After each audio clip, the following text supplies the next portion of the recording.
Hello, everybody, and welcome to the New Flame Sports Podcast. I'm your host, Andrew, and unfortunately, I'm by myself again. And, just timing just never works out.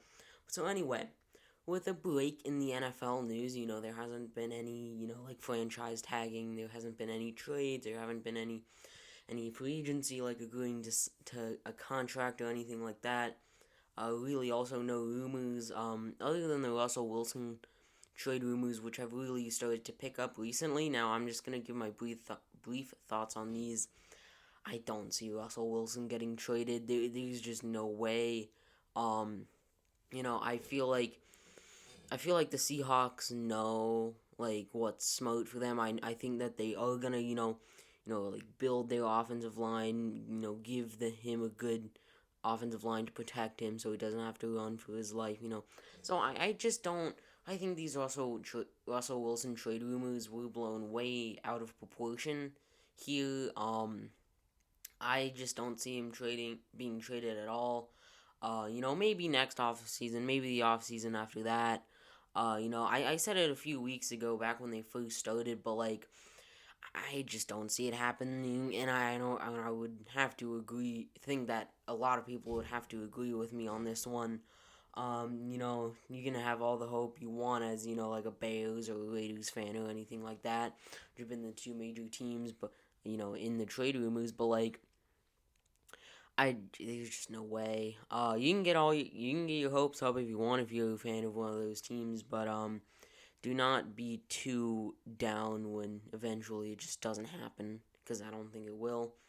Sean Watson, looks like Texans still don't want to trade him. Just dumb. Just Texans, like, I get it. You're trying to, like, be competitive in that division, but you look at it and you're thinking, oh, the Titans are gonna be, good for at least the next 3 to 4 years. Jags look promising with their 11 draft picks this year, including the number 1 overall pick. Obviously, probably most likely going to be Trevor Lawrence. There hasn't been much stuff about the draft. One thing that I have been noticing is that a lot of mock drafts that I've been seeing are saying, like, the Eagles could go quarterback at number 6, take a guy like Trey Lance or Justin Fields or someone like that, or even Mac Jones. I just don't understand why. Jalen Hurts was pretty good. He was obviously much better than Carson Wentz last year, but that's not hard to say. So anyway, so I just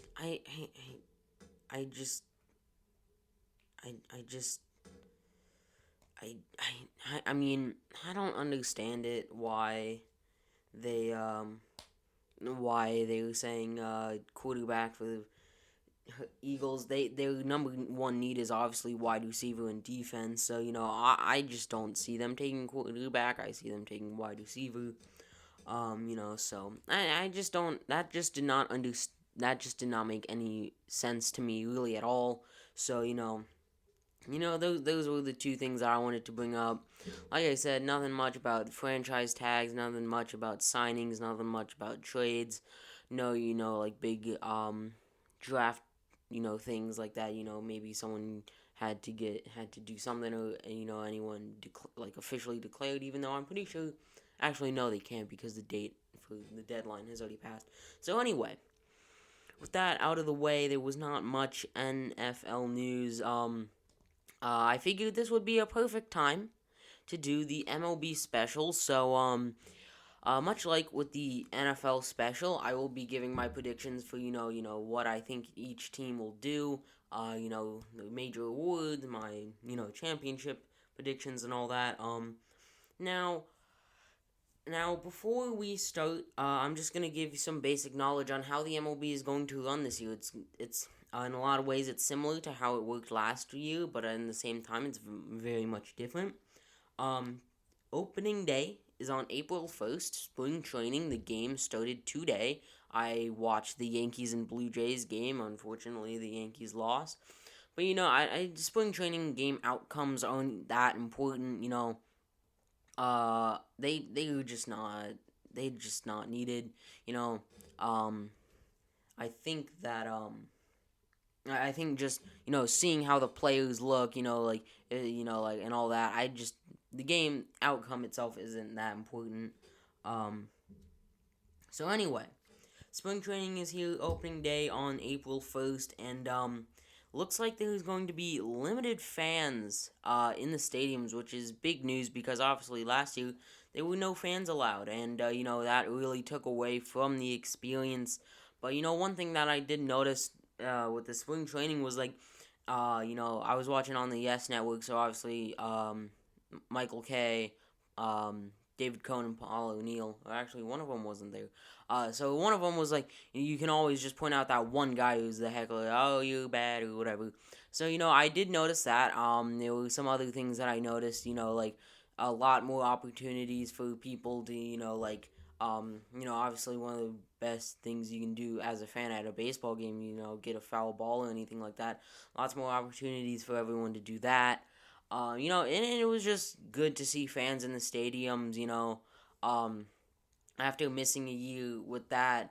Yes, it was only 60 games, but it really took away from the experience, like I said. So, good to see that they're going to be back. Now, it won't be, obviously, full capacity. At the Yankees spring training, it was 25% capacity, which, scale that up to a major league stadium. I think it still will be 25% capacity. So, you say a stadium can hold, I'm not really sure what the average, let's just say 100,000. That seems like a little bit much. Say, like, I don't know, 80,000. 25% is like, I don't know, like 20 something thousand or whatever. So, yeah, so yeah, fans, limited capacity at MLB stadiums, so, just good to see. And so now some rules and guidelines for the overall season. 7 inning doubleheaders, they are back. Now I'm not so sure how I feel about this. Yes, it makes it so that the games can finish. Guys can go back and all that. Like sanitize it, whatever it is. It gives more time to sanitize the stadiums and all that. But I mean, I get why they're doing it, but at the same time, you're really taking away from the feel of like a 9 inning grinding it out. Now it feels like a little league game, only playing 7 innings.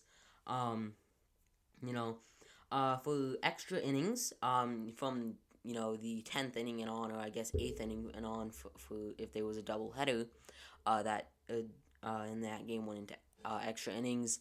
There will be a runner on second base to start each half inning for each team, and that will just be the guy who got the last out in the last inning. So say the number 5 guy grounded out to end the 9th inning. Then it's top of the 10th or bottom of the 10th or whatever. That number 5 hitter will be on second base, and then it'll pick up from the 6th batter like normal. So that is back from last year. How I feel about this? I feel like second base is a little much because, like, I feel like first base would be fine. Obviously the most ideal situation would just be you don't get a runner on any base to start it, because like in the say you go the top of the 10th, that team goes 1, 2, 3 or whatever. Runner doesn't get to advance or anything like that. Then the next guy for the in the bottom of the 10th, just gets a bloop, single, boom, they win just like that.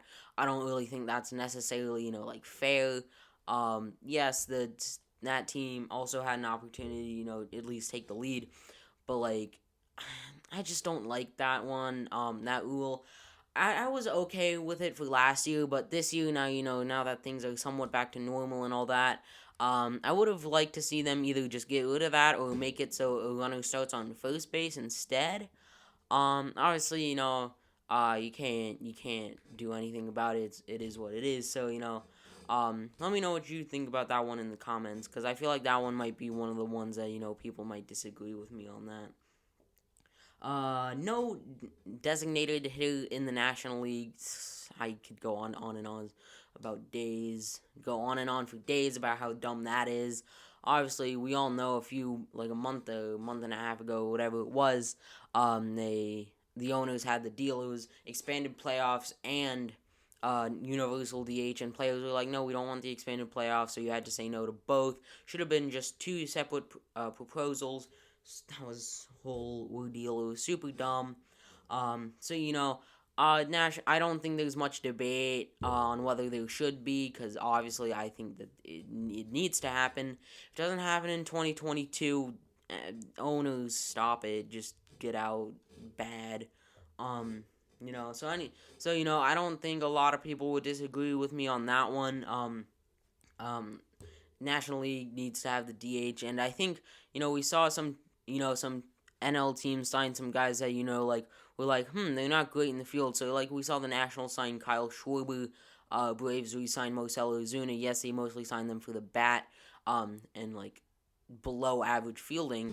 But I think their hope was that in 2022 the DH will be coming to the National League, so that they have their DH set and they don't have to scramble for one that maybe there isn't a good DH in free agency, or or one guy on their team isn't great for that role. So I think that we saw that at least those two times. Probably happen a little bit more. So yeah. No National League designated hitter, bad, stop it. 2022 better have a designated hitter in the National League. Next one is no expanded playoffs, and thank you. Good job. I think this was another one of those things where it was a 2020 special, it was just to accommodate for, if teams did have a major COVID outbreak, like we saw with the Cardinals and the Marlins. So, that was just a safety measure, so you don't see, teams that lose superstars and, couldn't play for 2 weeks or 3 weeks or 4 weeks or whatever it was, so that way, even if they, could come back and they looked like a AAA team, it was just to, accommodate for that. So I'm glad that one's gone. I don't think there's much debate on whether that's good or not. So back to the normal playoff, bracket that we've seen for so long now. Ball has been changed. Remember, since the AllStar break in 2018, home runs have been flying out at a historic rate. We saw with the 2019 Twins and Yankees, just clobbering home runs left and right. So Rawlings, I believe that's who makes the ball, was like, you know what, we're going to change it, we're going to make the seams tighter or whatever, make it more drag or whatever it was, and I could definitely tell that, from watching the games, hits that sounded really good, or, looking like they were going to be home runs just died at the warning track. I saw it 2 or 3 times during the Yankees-Blue Jays game today, I think that will have a little bit of an impact, not a too big of an impact to the league. Obviously, home run rates will drop just a little bit. That 2019 Twins team, we saw them hit 310. They, maybe if they had this ball, maybe they'd only hit, 250. I don't know how big of a drastic change this is going to be or anything like that. So, I'm just throwing that out there. Let me know what you think about that. Did you like the high scoring? Do you not? What do you make of Rollins changing the ball? Now this came out in back in December, so I just decided to throw it in here just in case you didn't know. And now for the AllStar Game. So obviously last year it was supposed to be in Atlanta with the Braves hosting it, but obviously it got canceled. So now that will just be in 2021. The Dodgers were supposed to host it this year, but that will be pushed to next year. So now 2021 was the last year that they had planned. So now going on from 2022 on, they can make their plans, whatever it is. I think it might be 5 or 6 years ahead. Not that it really matters or anything like that. I mean, I guess it does, but Braves will be hosting it this year. Dodgers will be hosting it next year for the All-Star Game, and then from there on, they have to make their decisions. And now the last rule, guideline, whatever you want to call it. Now you remember from back in 2020, the AL East would only play the AL East and the NL East. that is gone. Now you will, mostly play teams in the, like, actually, wait, no, I'm dumb. I'm very dumb. So yeah, you'll be playing. It'll be back to a normal schedule, back to the normal 162. Whatever it is. Like how the NFL has. You play the teams in U division twice, and then other conferences. We all know how that works in the NFL. It's back to the normal. Back to the norm for the MLB here. Which is good to see. It was kind of boring seeing your favorite team play the same team. Like 5 times in the same week. So glad that that's back. I understand why they did it. It was to limit the travel distance. When COVID was really bad. So glad that that is like gone or whatever. So yeah, those are the rules and guidelines. Let me know in the comments what you make of these. So yeah, now on to the predictions. Remember, for the NFL special, I gave you my division winners, and now I'm gonna give you a rough estimate for all MLB teams. Starting with the I'm gonna go on to the MLB power rankings. I'm gonna go from 30 to 1. So we're gonna go all the way down here. Number 30 is the Pirates, and I 100% agree with this. I think they are the worst team in the league. I am going to expect a round. I don't think they're going to be as bad. Honestly, they might. They might be as bad as that 2019 Orioles team. Saying that they got 55. I'm going to go around the same for the 2021 Pittsburgh Pirates. They traded Joe Musgrove. They traded Jameson Taillon. They traded Josh Bell. And then the team last year just was not good, even at all. So, I would see around, that 55 win mark, probably around 60-ish wins, probably, maybe not even. This team is just an embarrassment, so this is tough because, you could either say that they're going to be just as bad or even worse, and I think that they might be a little bit worse. I think that Orioles team won around 55. I'm going to go around 53-ish wins for them. Around there. Now, the Rockies traded Nolan Arenado, but here's the thing. They still have pieces. They still have Trevor Story. They still have German Marquez. I definitely do think they could be around a 65-ish win team. Now, that may sound ridiculous, saying that they got rid of the best third baseman in the league, but they still have a top 2, top 3 shortstop in the league in Trevor Story. So, and German Marquez could definitely lead them to a win. And that bullpen is, yes, it's bad, but they still got some decent pieces in there that, could make it decent. Around 60 wins for the Rockies sounds right. Now for the Orioles, they are a sneaky team. Now I don't expect them to make the playoffs or anything like that. I don't expect them to make a push for the playoff or anything like that. But they do get Trey Mancini, and a healthy Trey Mancini may be one of the better hitters in the league. Obviously he missed 2020 battling cancer, and he is back and fully healthy. So, good to see that. Now, the Orioles, I don't think they're going to win 80. I don't think they're going to do any crazy stuff like that. But around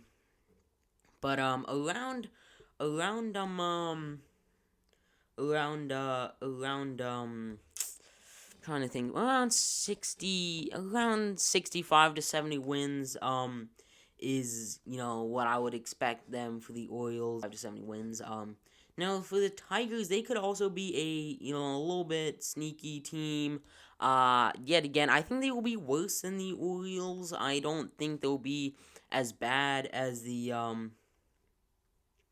I don't think they will be bad as the Pirates or the Rockies. I'm going to go around, actually, they're going to be right around the Rockies at around 65 wins is my predictions. So, Tigers, they picked up some guys. They got, they re-signed Jonathan Scope, who's a pretty good hitter.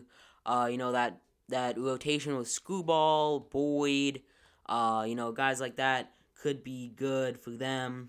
Could be a little bit of sneaky team. D-backs also, I think could be a sneaky team. I could see them around 80 wins, to be honest. Now in that loaded NL West, I don't think they're going to make a push for the playoffs or anything like that. So, around 75 to 80 wins for the Diamondbacks does not sound horrible in my opinion.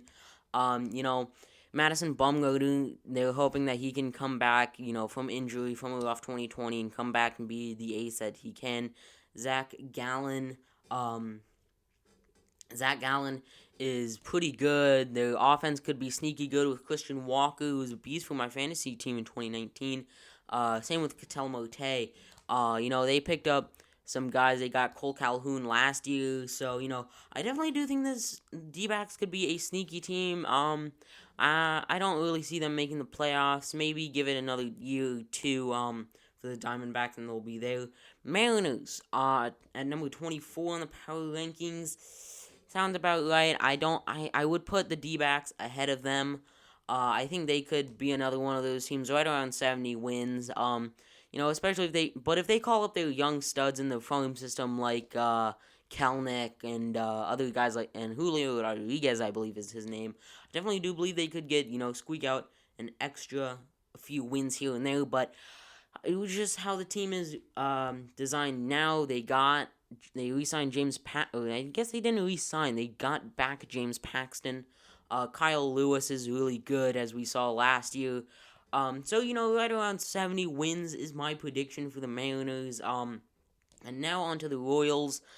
I don't know how I feel about the Royals because they were trying to make, some offseason moves. They weren't, big flashy moves or anything like that. They got Carlos Santana, who's an on-base machine. They traded for Andrew Benintendi. They signed Mike Minor, who's very well past his prime. The Royals are just going to be one of those middle-of-the-road teams, around 70 wins, and that will be a very common thing in my predictions. Right around 70 wins is where I feel like a lot of teams could finish up. It just all depends, we see all these young studs in the farm system, so it all depends on that happens, and it all depends on, guys that we've seen be really good in the past, could be good this year, or maybe they continue their bad ways. So next team at 22, the Giants. Giants are severely underrated. Their pitching is not the best, but their offense is really pretty good. And just a reminder that they missed the playoffs by one game last year. Now, yes, they probably would have gotten embarrassed in the playoffs, but they were, much like the Dolphins, yes, they were one game away, and yes, they would have got embarrassed, but still, that is still an improvement because no one expected the Giants to be good last year, and clearly no one at MLB thinks that they're going to be good, putting them at number 2 in the power rankings. So I definitely do think this could be a sneaky team. I don't, nothing crazy, like no 90 wins or anything like that, especially in that I almost said NFC, NL West. I could see around 80 wins for them, anywhere from 80 to 85 could be the range for the Giants here. And now for the Marlins at 21. Marlins are kind of underrated. Yes, they made the playoffs last year. Yes, you may say it was a fluke or whatever, but they did. They had one of the bigger COVID outbreaks. They were the first one, and they still made it to the playoffs. And they won a postseason. Round. So, but I just don't see them holding up for a full 162 games here in this year. Probably another one of these teams around 70 to 75 to 80 wins. I just am just thinking in my head, I don't know they can pull it off for a full 162. So around 70 wins sounds right for the Marlins. Now the Reds at 20, yes, they lost Trevor Bauer, but they still got Luis Castillo and Sonny Gray. That offense is going to be pretty good with Moustakas, Castellanos. I'm trying to think who else they got. Joey Votto's still there. He's an on-base machine.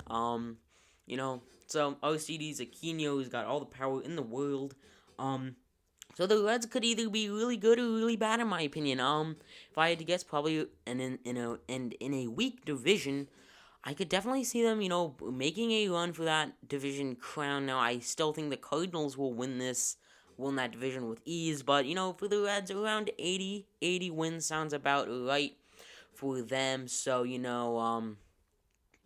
wins for the Reds. I don't expect them to make the playoffs. I honestly think the Giants might be better than them, because, the offense, pitching, whatever. So, yeah. At number 19, we have the Red Sox. Now, this team is interesting because it's another one of these teams that could be either really good or really bad. Now, Now, obviously, wishing that JD Martinez does not repeat his 2020 in 2021 was absolutely awful last year. Could not hit water if he fell out of a boat. But hopefully, for Red Sox fans, not for me, that he comes back and is that 2019, 2018 JD Martinez that they saw and paid all that money to. Xander Bogaerts, we know, is a top 5 shortstop in the league, in my opinion. Probably around that number 5 range, but still top 5. Yes, they traded Andrew Benintendi, but Alex Verdugo is, I think I saw on the MLB top 10 center fielder rankings, he was number 5 or something like that. Alex Verdugo is very underrated. I myself was pretty shocked, but looking into the stats, he was pretty good last year. Just did not get a whole lot of playing time in LA. So, I think these are going to be another one of these fringe, around 500, maybe a little bit above, around 85 wins. And in an AL East where, the Yankees are going to be good, the Blue Jays are going to be, somewhat good. The Rays might be okay. And yes, that sounds crazy. I don't think the Rays are good as good as they were, obviously. And then the Orioles, are not going to be great, but the Red Sox could easily fight their way into second or maybe even third place. Now, no playoffs for them, I don't see in any way. But obviously, they do get Chris Sale back. What's his name? Blinking, the guy who has struggled with COVID. Why can't I think of his name? I'm trying to blank here, but we all know the guy that who had that heart issue due to COVID. Will hopefully be coming back now, won't be at 100% for the rest of his career, but, definitely could be a solid number 2 or 3. You still got Eovaldi, I believe, but that bullpen is just not very good, so I'm expecting another one of those fringe 80-win teams here. And now, on to number 18, the Phillies. Now, I don't know if I'd put the Angels ahead of the Phillies here, but, Phillies, definitely a team that could make a push for the playoffs now. In an NL East that is very good with those 2 top teams. The Marlins are going to be decent. The Phillies are going to be decent. Phillies couldn't be a 3rd or 4th place team here, and they got Bryce Harper, they got Didi, they got JT Realmuto, they got Rhys Hoskins, they got Andrew McCutcheon's coming back. So I think that if their bullpen can be good, which they can, Archie Bradley, I did not give the Phillies enough credit. When I said that they didn't do much to improve, they did. They signed Archie Bradley. They signed another reliever. So anyway, so I definitely do think the Phillies could be another one of these, 85-ish win teams here.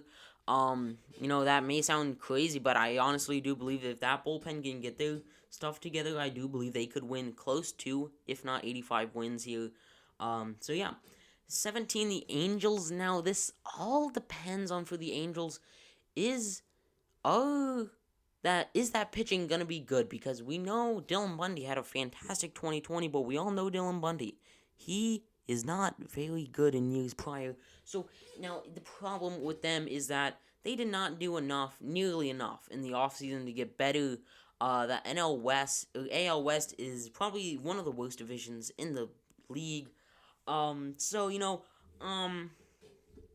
Angels, I could see anywhere from 70 to 85 wins here, but if I had to give a guess, probably around 80, another one of those fringe 80 win teams here. Their pitching is just not good enough. Yes, they have Mike Trout. Yes, they have Anthony Rendon. Yes, they have Joe Adell. Yes, they have all these guys. Yes, Max Stassi is a pretty good catcher in my opinion. He's really good against lefties, so I'm not sure if the Angels are going to be good. I'm not sure if they're going to be bad. It all depends on how their pitching performs. Yes, that's a very vague statement, but I think if their pitching is bad, they could win anywhere from, 65 to 70 games, probably around closer to 72-ish. And then, if their pitching staff is good, if Dylan Bundy, is that 2020 form, then, we could easily see them win close to 80 games. They just did not do enough over the offseason to get better, and so, yeah. Number 16, the Cubs. Now, I'm not.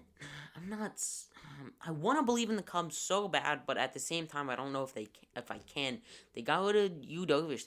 They let Lester walk in the free agency. They traded Yu Darvish, like I said, but we all know how good that offense can be. Anthony Rizzo, uh, Chris Bryant, and Javier Baez, very good. Wilson Contreras can be really good. He just had a down 2020. Um, other positions that could be a problem for them. The outfield, definitely an issue for them, and that bullpen. But their pitching staff is not good really at all. Yes, Alec Mills threw a no hitter, but are you really gonna rely on him to be your number 2 or 3 starter? Absolutely not. Kyle Hendricks is very good, very underrated. But I just don't know if the Cubs are. The Cubs are a very tough team to give a prediction on, but I am gonna say around 75 wins. I know that may sound ridiculous. That you're either like, oh, that's right on point, or you're totally wrong here. But also you have to count take into consideration that they could easily trade Chris Bryant. Funny story. Chris Bryant woke up to a text one morning, said, "Welcome to the Mets," from a random Connecticut number, he said, which was totally false. He is not on the Mets. Mets fans, no. So, if they do trade him, I think that severely hurts their chances to make the playoffs in that week. NL Central, like I said, Cardinals are easily the best team in that division. But, Cubs at 16 makes sense. Around 75 wins is my prediction. Number 15, right in the middle of the pack, we got the Cleveland baseball team, Cleveland Indians, whatever you want to call them. I think the Indians are a little overrated according to MLB. Now, I know a lot of people will be like, oh, they're not going to be good because, they got rid of one of the best, probably the best shortstop in the league. Their pitching staff is not good. They've gotten rid of Trevor Bauer, Mike Clevenger, Corey Kluber in the past 2 years. Their offense is not going to be great. You let Carlos Santana walk in free agency for the Royals. Now, the Indians are going to be one of these teams that's going to rely on their pitching to keep them in games. James Kalinchak is a very, very good reliever as their number 1 reliever, but I don't know if I can rely on the rest of that bullpen close out games or their offense to score enough runs. So just like the Angels here, I'm going to go, or Cubs, I'm going to go around 75 wins for the Indians, come in either second or third in that division, probably third behind the White Sox and Twins. At number 14, the Nationals. A little bit too high in my opinion. Yes, Strasburg and Scherzer are going to be healthy, but this is not 2018 anymore. Max Scherzer is not a top 5, top 3 pitcher anymore. It's just a fact. He's just not. So I don't understand the hype around the Nationals. Yes, you have probably the best pure hitter in the league in Juan Soto. But is he going to be enough to carry that team? Yes, Trey Turner is a top 5 shortstop. Josh Bell, we've all seen what he can do, but the past couple of years he's been struggling. That bullpen, yes, they signed Brad Hand, but is it going to be enough? John Lester is just not anymore. Kyle Schwarber is gonna be a decent bat, not good at all in the field. So Nationals are a little bit overhyped here in my opinion. At number 14, I'm gonna say around 75 wins. I think, like I said, a lot of these teams are gonna be around a fringe 80 win team. It's not gonna get until we hit like top 5 or so that I'm gonna be predicting just wild 100 win or anything like that. So yeah, around 75 to 80 wins for the Nationals is my prediction. Now the Brewers, tough team to rank. Got 2 of the best relievers in the game, Josh Hader and Devin Williams. Somehow Devin Williams was ranked higher than Josh Hader. I just don't understand that. So anyway, but the Brewers are in an interesting situation because I believe that they are the second best team in that division, behind the Cardinals. So I think that like many of these fringe teams that I'm talking about, I don't think they did enough over the offseason. Yes, you got Colton Wong, and that was it. So, I think around 80, just with saying how weak that division and weak the NL is as a whole, Actually, the NL isn't that weak. You have like the 4 good teams, and that's really it. So, I'm gonna predict around 85. 85 wins for the Brewers is a wild take here, but they're ranked number 13 for a reason. They are good. Keston Hill is going to be playing first base, my assumption is. Colton Wong is a Gold Glove second baseman. Josh Hader and Devin Williams, nasty in the bullpen. Only problem here with the Brewers is their outfield. Actually, no, probably not their outfield, but their pitching, their rotation. I don't know if Brandon Woodruff and whoever else they have is going to be good enough.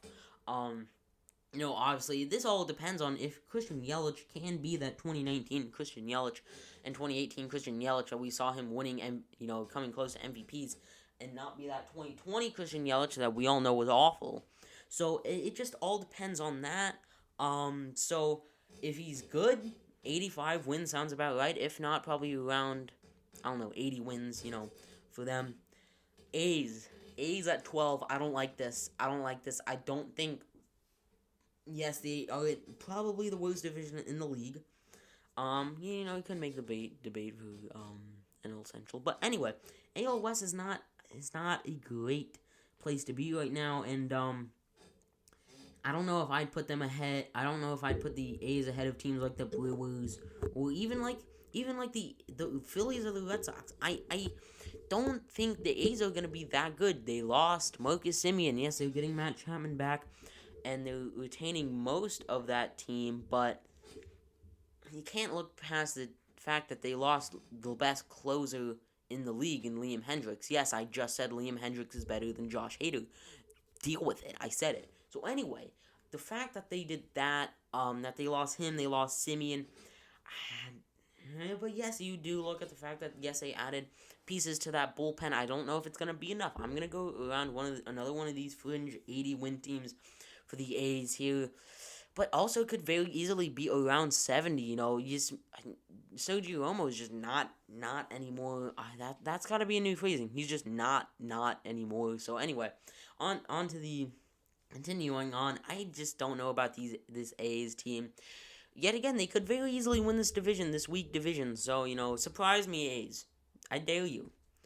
Number 11, Cardinals, and I'm looking at the number 10 team. And that makes me angry. That makes me really, really angry. It is the Houston Astros. But back to the Cardinals, number 11, they disrespecting them. I do believe that they are better than the Astros and the Rays. But anyway, Cardinals, very, very good team in my opinion. I think that the addition of Nolan Arenado, that just put them over the top. Catcher, you look around this team, you don't see many flaws. Their pitching staff and their bullpen could be that one area of concern, but yet again, you gotta take into consideration, like trading for players, and so I think with they could very easily go out and trade for a reliever, who's having a good season or whatever. So I definitely do think the Cardinals are gonna win that division very easily. And now we're getting to the realm of these are gonna be the division winners. So Cardinals, I think, are going to win 90 games. Just how weak that division is, and, you play them, out of all the division, you play your own division most. I think they could very easily pull out 90 wins here. So I think that could happen. I could also see that pitching staff and that bullpen just collapsing, and they win only 80, which is still pretty good. But at the same time, with an offense this good, I think they could very easily win 90 games. So yeah. 10, the Houston Astros, get out of here. Get out. Yes, you made it to the ALCS, but only because the expanded playoffs. You were not good last year. You just weren't. Jose Altuve was horrible. Alex Bregman, I think he was hurt. George Springer, I guess he's gone, but he just was not amazing last year. Yes, Justin Verlander will be coming back, around the halfway point, but still, at the same time, I don't understand how they're ranked higher than teams like the Cardinals or even the Brewers. So, I just, Houston Astros, they just make me mad as a franchise. 75 wins. 75 wins. That bullpen is not amazing. Their pitching staff is not amazing. They won't be getting Verlander until midway season. Yes, Yordan Alvarez will be coming back. Yes, they have Jose Altuve, who's apparently good, I guess. I don't know. It just depends on if that cheating scandal is still going to be in their heads.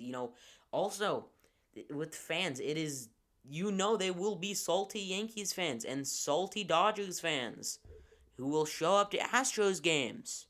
This was the whole meme last year, but, before they were like, oh, yeah, no fans, people are going to show up to games with trash cans or whatever. That is still going to be a thing. I will not be surprised if many fans at Astros games will be thrown out of the stands. So anyway, Astros, it just, I'm going to say 75 wins. I think even in that, somewhat, not good division, I just don't like them. That probably is some bias, some hate coming in here, but 75 wins to 80 wins for the Astros. That's what I see happening. Rays.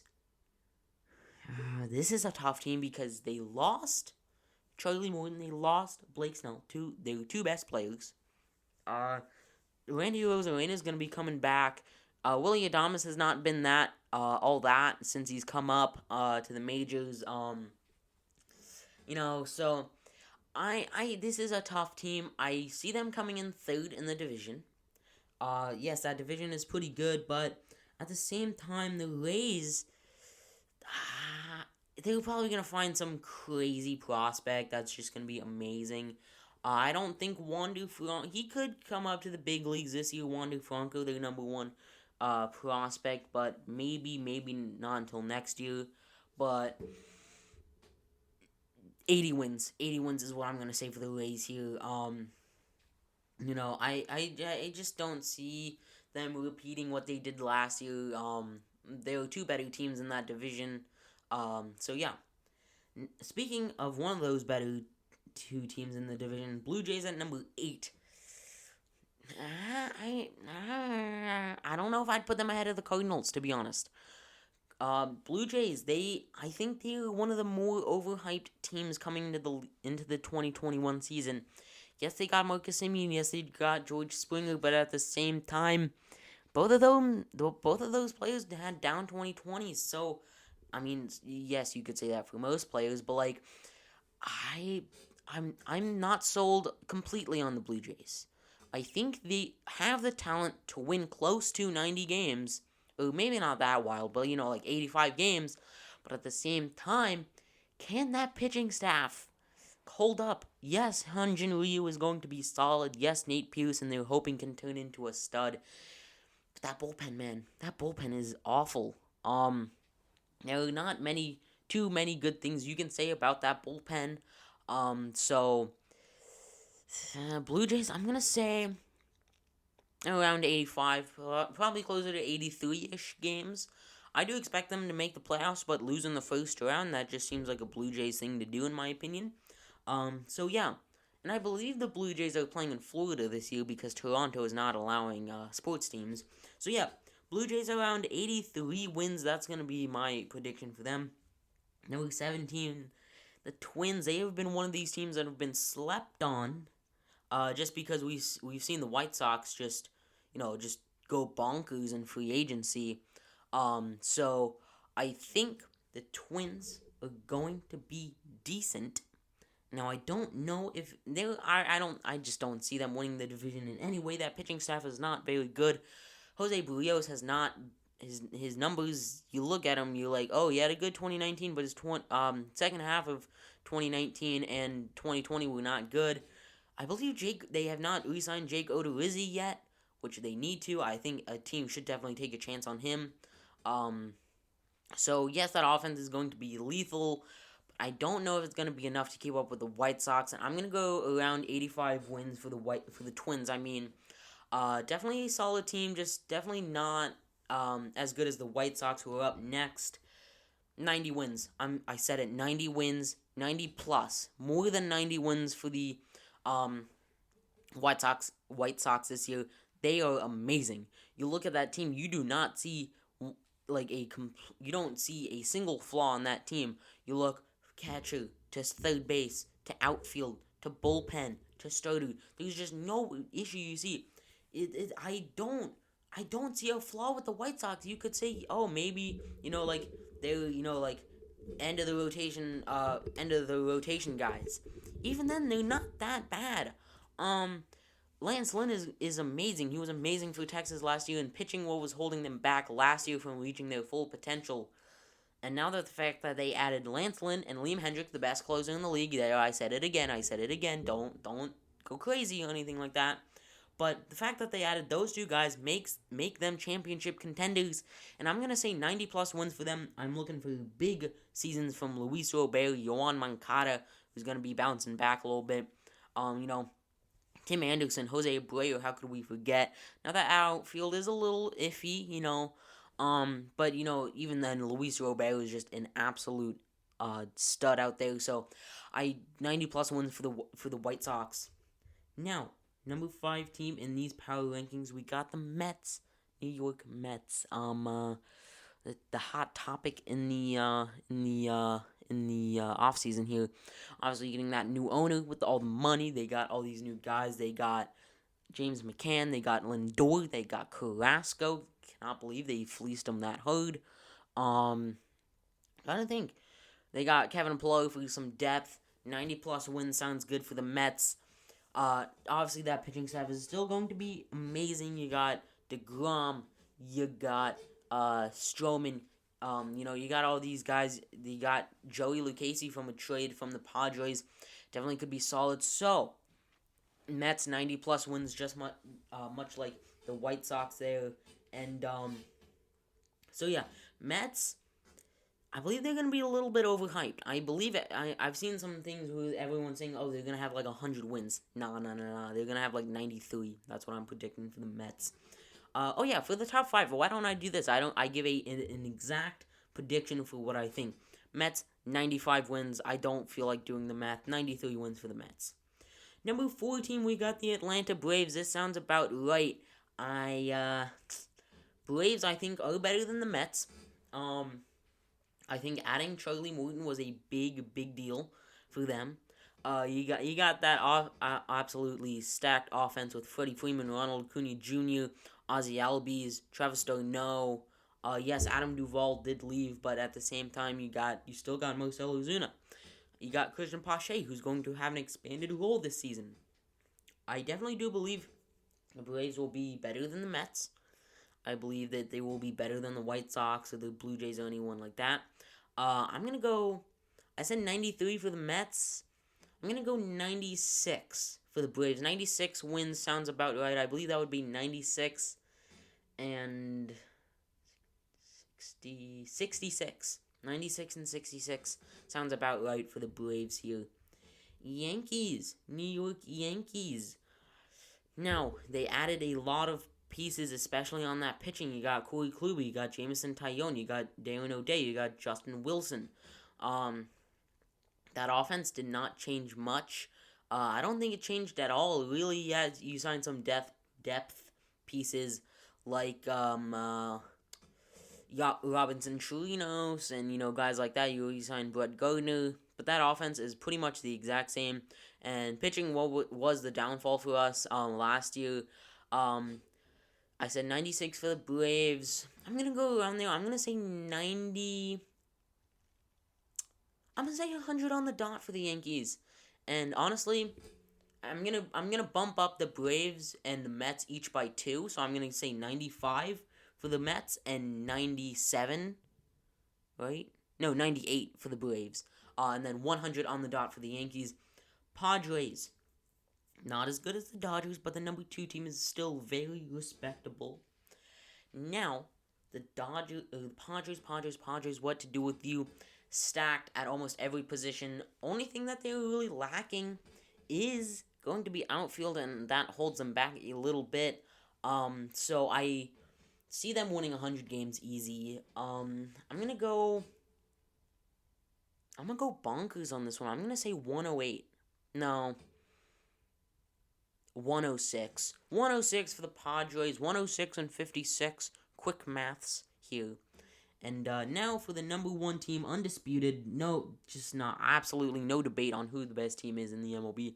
This may be the best team ever assembled in MLB history. Yes, I'm just throwing out hot takes out here. Um, and maybe one of the good, obviously one of the greatest teams ever assembled, but maybe the best team ever assembled. Now, what would really set them over the edge if they still had Jock Peterson, but they don't, which unfortunately I think might cost them a few extra games. But this team may push for that MLB record of 116 wins. Do I think they'll get it? No. Do I think they'll come within 5 games? Yes. I'm gonna go 112 wins. 112 wins for the Dodgers. Yes, I said it. 112, and what would that be? 48? Yeah, 112 and 50. 112 and 50 for the Dodgers. I'm going to say it. And so yeah, that is my predictions for each teams. So I think that I feel pretty confident in these. I'm not gonna lie. I feel very confident in these. So yeah. Now my World Series predictions. For the NL, I'm gonna go Dodgers. There's just no way they lose in my opinion. So yeah, Dodgers. I think will are obviously the favorites, and for the AL, as much as I want to say Yankees, I know we're just gonna lose in heartbreaking fashion again. But I'm gonna do it. I think this is the Yankees' year. I think that there will be rough patches, much like for every team, but I think they will find a way to get there this year, the Fall Classic. Do I think they'll win number 28? Absolutely not. I think the Dodgers will win back-to-back World Series, and I think Trevor Bauer comes back for next year and all that. So, yeah, I'm gonna go Dodgers in 6 games over the Yankees in the Fall Classic. Yeah. Now, a dark horse team for each league, the AL and the NL. For the NL, I talked about them in extensive length earlier, but I'm gonna go with it's between the Phillies and the Brewers, but since the Phillies were ranked lower than the Brewers, I'm going to go with the Phillies here. They're ranked number 18th in the power rankings. I definitely do think that they have a chance at making a playoff push. It just all depends on how well that pitching staff is going to be. They lost Jake Arrieta, but yes, Austin Nola, not yet. Aaron Nola, not Austin. Aaron Nola is hopefully going to be, their top end guy. Another sleeper is the Giants. I think they have a strong chance at making the playoffs, but if I had to pick one, it would be the Giants. I think the Giants are right there. It just so happens to be that they're in the best division. So it's I feel like the Giants. I can make so many comparisons to the Dolphins this. They were 1 game off in the playoffs this year. And then this year they just happened to be in the very good. I guess the AFC East wasn't that good, but anyway, they just happened to be below teams that are better than they are. And the fact that no one is expecting them to be good, but I think they will be. And there was one more that I was gonna say, but I forgot. Yeah, Giants are my sleeper in the National League, and for the American League, this is tough. This is very tough. I don't think the Orioles or the Rangers. Oh, I completely skipped over the Rangers. Rangers, you're getting 60 wins, 65. There you go. But my sleeper for the AL. Yes, this may sound blasphemous, but I'm gonna go with the Twins. No one is talking about the Twins and how good they can be. It's all been the talk of the Dodgers, the Padres, the White Sox. They've been overshadowed by the White Sox, but I think the Twins are still gonna be very good. I think they're gonna make the playoffs again. But if you don't want to say that the number 7 team is gonna be considered a sleeper, fine. I'm going to go with the Angels at number 17th ranked in the power rankings. Like I said before, I think they're right there. They're right there, but There's still just that one piece away, and it happens to be that they are in a perfect position. Anthony Rendon is still performing at a high level. Mike Trout is Mike Trout. He is the best player in the entirety of the MLB. They got Joe Adele. They got so many pieces to build around, but they just aren't making a conscious effort to get better on that pitching side of the ball. So of the field, or whatever you want to say. The pitching is just not going to be able to hold up for a full 162, but they're still my sleeper. I don't expect them to make the playoffs, but a dark horse team for sure, in my opinion. Well, that is going to do it for this week's episode of the New Flame Sports Podcast. If you like this episode, go ahead and hit the like button. If you like what we're doing around here, go ahead and hit that subscribe button. Any support means a lot. Share these videos with your friends and family, and we will see you next week. Peace.